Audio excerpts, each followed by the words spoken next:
Mildred Hedges.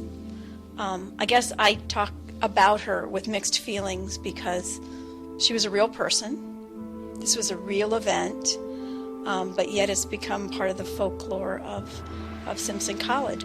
And this young woman happened to have a tragic accident in College Hall. Floors were bustling from morning classes.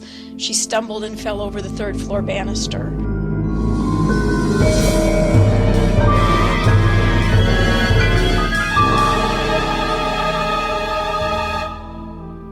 People enjoy a good ghost story.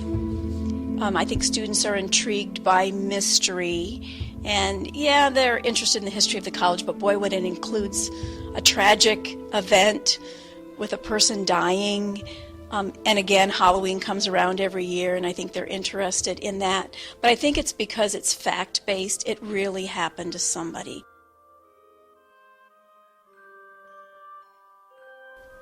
Easter Sunday, April 21st, 1935. Dear Mildred, as a pledge, you've been everything I could ask. I'm sure you'll make a lovely active. I've enjoyed knowing and working with you. May you always keep your good spirit, willing cooperation, and sunny smile. Success in all you undertake, and may you set your goal high and keep your eye on the ball. Omicron Love, Alice Gallagher, Des Moines, Iowa.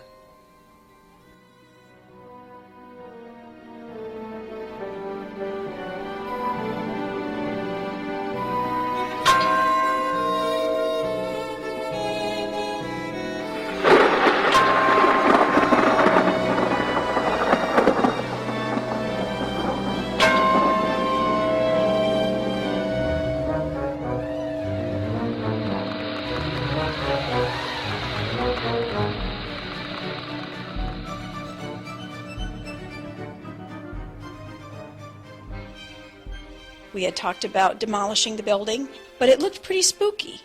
And in 1979, the ghost hunters, Ed and Lorraine Warren, came to campus, and they had a late night kind of seance thing in the building, and I think that's when the ghost of College Hall stories began in earnest.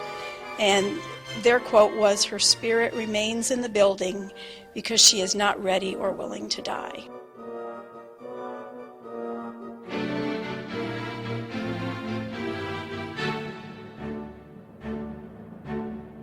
So Old Chapel was condemned, and it was boarded up from 1980 to 1985. It was renovated and reopened as College Hall in October of 1986. So there's been a lot of emotional issues surrounding the building and the accident, which have been encouraged by stories of strange noises in the building, odd lights, not only that students have seen them, but staff members, custodians, even to the point of seeing silhouettes or shadows of a woman's face in an upper floor window. I think some believe and some don't believe.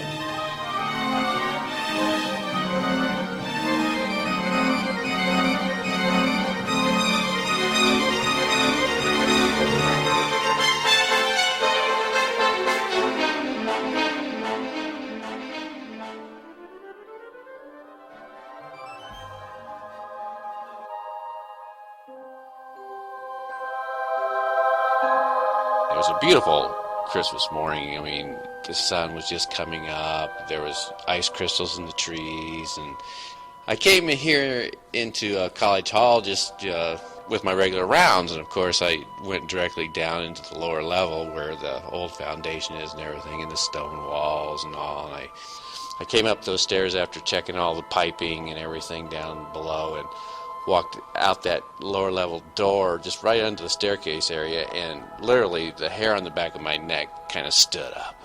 Took a step back and went, whoa. The essence of this presence, had literally tapped me on the shoulder.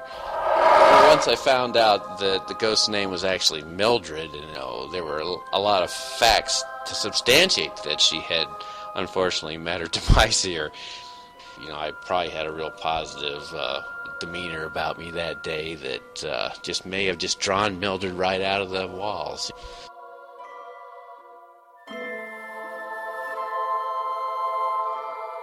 She was very, very shy.